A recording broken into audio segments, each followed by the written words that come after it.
Realme 14 Pro Plus या फिर Motorola Edge 50 Pro, आपके लिए कौन सा फोन बिल्कुल सही रहने वाला है बताऊंगा आपको इस डिटेल कंपैरिजन में। लेकिन अब यहां तक आ चुके हैं तो सब्सक्राइब कर लीजिए, बेल आइकन जरूर दबाना। सबसे पहले बात करते हैं इन दोनों फोन्स के प्राइस के बारे में। अगर Motorola के प्राइस की बात करें तो यहां पर Moto Edge 50 Pro का जो 30,000 रुपए वाला वेरिएंट है वो है 12GB 256GB वाला। वहीं अगर Realme 14 Pro Plus के प्राइस की बात करें तो 30,000 रुपए के प्राइस पर आपको यहाँ पर इसका बेस वेरिएंट मिलता है जो कि है 8GB 128GB। 30,000 रुपए देने पर आपको यहाँ पर ज्यादा रैम और ज्यादा स्टोरेज मिलती है, तो यहाँ पर इसके पास एक अपर हैंड है। बात करते हैं डिजाइन की। अगर Motorola Edge 50 Pro की बात करूं तो मुझे इसका डिजाइन पर्सनली ज्यादा बेटर लगा है। बताता हूं क्यों।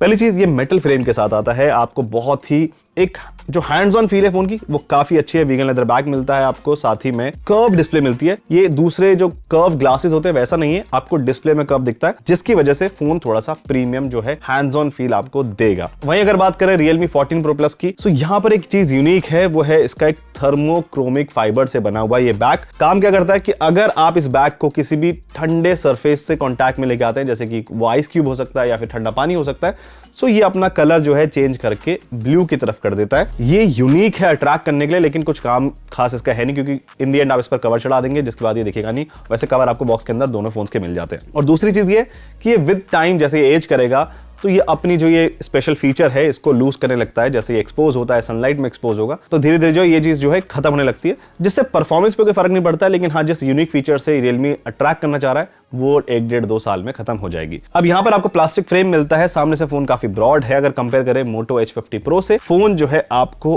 अच्छा व्यूइंग एंगल देता है। एक्सपीरियंस जो है फोन को यूज करने का वो मुझे काफी अच्छा लगा। सामने की तरफ आपको यहाँ पर Corning Gorilla Glass 7i की प्रोटेक्शन मिल जाती है, और यहाँ पर Moto Edge 50 Pro में आपको Corning Gorilla Glass तो मिलता है, लेकिन कौन सा है ये ब्रांड ने नहीं बताया। दोनों ही फोन्स में आपको IP68 रेटिंग मिल जाती है स्टैंडर्ड, मतलब कि आप फोन को 1.5 मीटर पानी 30 मिनट तक इस्तेमाल कर सकते हैं, अंडर वाटर शूट कर सकते हैं। लेकिन यहाँ पर एक चीज खास है कि IP66, IP68 and IP69 rating के साथ भी आती है। मतलब ये कि हॉट प्रेशर वाटर को भी संभाल सकता है, जो ऑन पेपर इससे बेटर लगता है। लेकिन दोनों ही फोन्स वाटर डैमेजेस पर कोई वारंटी नहीं देते हैं। तो यहाँ पर मैं डिजाइन के मामले में से टाई बोल सकता हूँ, क्योंकि यहाँ पर आपको Corning Gorilla Glass 7i की प्रोटेक्शन मिल जाती है ऑन द फ्रंट, लेकिन प्रोटेक्शन यहां पर भी है, बट यहां पर मेटल फ्रेम भी आपको मिलता है, जिसकी वजह से मैं इसको एक टाई बोलूंगा, better protection but metal frame. अगली चीज है इन दोनों फोन्स की डिस्प्ले।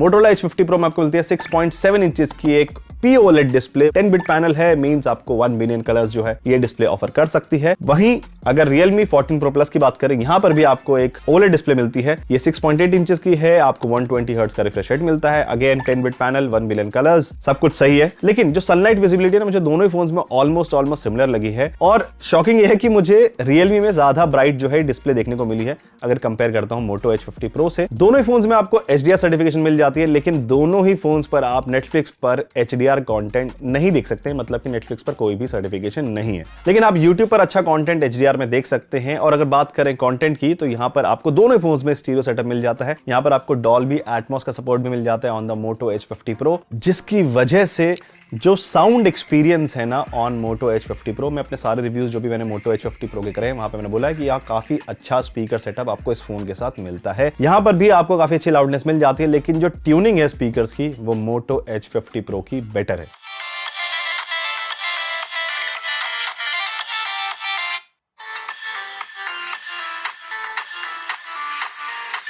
कैमरा सेटअप आपको अपनी स्क्रीन पर दिख जाएगा। और यहां पर अगर बात करें इन दोनों फोन्स की कैमरा मॉड्यूल और डिजाइन की, so camera module Realme 14 Pro Plus में वैसा ही है, वैसी अप्रोच है जैसे हमने देखा Realme 11 सीरीज के साथ। वहां से अब तक थोड़े बहुत चेंजेस जो हैं देखने को मिल रहे हैं। यहां पर आपको एक 3 फ्लैश का असेंबली मिल जाता है। तो कैमरा आपके अंदर, आप पोर्ट्रेट्स के अंदर जाएंगे तो ऐसे फिल्टर्स आपको मिल जाएंगे, जहां पर इस ट्रिपल फ्लैश सेटअप का आप ज्यादा अच्छा एडवांटेज उठा सकते हैं ड्यूरिंग पोर्ट्रेट्स। कैमरा सैंपल्स आप अपनी स्क्रीन पर देख सकते हैं, दोनों का कंपैरिजन। और यहां पर अगर बात करें पोर्ट्रेट्स की, तो मुझे ऐसा लगा कि दोनों की अलग अप्रोच है। Motorola ज्यादा क्लोज टू रियल फोटोज लेने की कोशिश करता है when it comes to portraits, वहीं Realme जो है थोड़ी सी फोटोज को ब्यूटीफाई करने की कोशिश करता है, जो उसका असली स्किन टोन है उससे थोड़ा सा वाइटन ये करने की कोशिश करता है, जो आपके इंस्टाग्राम सोशल मीडिया पर थोड़ा सा बेटर लग सकता है, लेकिन वो रियल नहीं लगता है। और अगर इंडिविजुअल फोन की बात करें तो आपको कलर इंबैलेंस जो है बिटवीन द लेंसेज देखने को मिल जाता है। अगर दोनों ही फोन्स की बात करें तो दोनों फोन्स के आप बैक कैमरा से 4K at 30 FPS शूट कर सकते हो, लेकिन 4K at 30 FPS रियलमी में अल्ट्रा वाइड लेंस पे अवेलेबल नहीं है, जबकि ये फीचर मोटरोला में अवेलेबल है।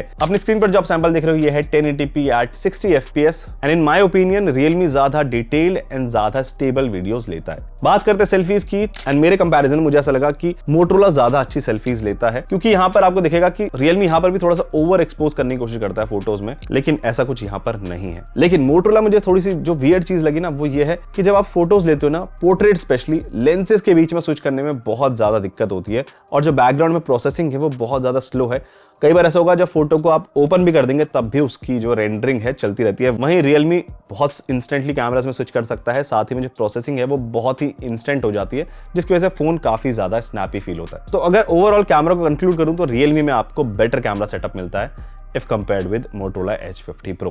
Realme 14 Pro Plus रन करता है Snapdragon 7S Gen 3, वहीं Motorola Edge 50 Pro रन करता है Snapdragon 7 Gen 3। 7S Gen 3 नया प्रोसेसर अगर कंपेयर करें 7 Gen 3 से, लेकिन परफॉर्मेंस की अगर बात कर रहे हैं तो यहाँ पर एंट्यूडो स्कोर में Motorola Edge 50 Pro better perform करता है, लेकिन ये फर्क इतना ज्यादा नहीं है। अराउंड 20,000 ज्यादा स्कोर किया है Motorola ने। लेकिन यही अगर इसे कंपेयर करते हैं स्टोरेज टेस्ट में तो वहां पर Realme 14 Pro Plus लगभग डबल स्कोर करता है Motorola Edge 50 Pro से, और उसका रीजन ये है कि आपको Motorola Edge 50 Pro में मिलती है UFS 2.2 स्टोरेज, वहीं Realme 14 Pro Plus में आपको मिलती है UFS 3.1 स्टोरेज। इसका फायदा यह है कि जब भी आप फोन पर कुछ लोड करते हैं, कुछ डाउनलोड करते हैं, कोई फाइल्स को एक्सेस करने की कोशिश करते हैं, फाइल्स का मतलब है कि आप फोटोज भी ओपन करेंगे, सो वहां पर आपको Realme 14 Pro Plus पर ज्यादा स्नैपी एक्सपीरियंस मिलेगा, और वो एक्सपीरियंस आपको फोन को इन जनरल यूज करते वक्त भी मिलता है। अब अगर गेमिंग की बात करें तो दोनों ही फोन्स में आपको BGMI पर 90 FPS की गेमिंग जो है नहीं मिलती है, लेकिन हाँ दोनों ही फोन्स अच्छे से BGMI को हैंडल कर सकते हैं। बहुत ही आराम से यहाँ पर प्लेबैक मुझे देखने को मिला है, और ओवरऑल एक्सपीरियंस बोलूं तो दोनों ही फोन्स में आपको सिमिलर गेमिंग एक्सपीरियंस मिलता है। अब कुछ चीजें हैं जो मुझे Realme में अच्छी लगी, और पहली चीज है यहाँ पर आपको NFC नहीं मिलता है, Motorola में आपको मिल जाता है, मतलब कि आप कॉन्टैक्टलेस पेमेंट्स कर सकते हैं यहाँ पर। दूसरी चीज यहाँ पर आपको Bluetooth 5.2 मिलता है, यहाँ पर आपको मिलता है Bluetooth 5.4, मीनिंग ज्यादा बेटर रेंज मिलती है आपको अपने ब्लूटूथ डिवाइसेस के साथ। अगली चीज आपको Realme में भर के ब्लोटवेयर मिलता है। यहाँ पर आपके पास Facebook, LinkedIn, Amazon Prime, Agoda, Netflix, PhonePe, Facebook, बहुत सारी ऐप्स है आपको प्री इंस्टॉल मिलती हैं। वहीं मोटरोला में आपको बहुत ही नीट एंड क्लीन एक्सपीरियंस मिलता है। एक और चीज की आपको Realme मिलता है USB 2.0 पोर्ट, जबकि यहाँ पर आपको मिलता है USB 3.1 पोर्ट, मीनिंग कि आप डिस्प्ले पोर्ट यहाँ पर इस्तेमाल कर सकते हैं। लेकिन जो हैप्टिक्स है ना फोन के, वो Realme के बेटर हैं अगर कंपेयर करते हैं मोटरोला से। मोटरोला के उतने रिफाइंड फील नहीं होते हैं, यहाँ पर आपको काफी अच्छा फीडबैक मिलता है। अब कुछ चीजें हैं जो मुझे Motorola Edge 50 Pro में अच्छी नहीं लगी, और उनमें से पहली चीज है इसका Android 14 out of the box आना। सो ये phone Android 14 out of the box आता है, लेकिन अब Android 15 का अपडेट आ चुका है।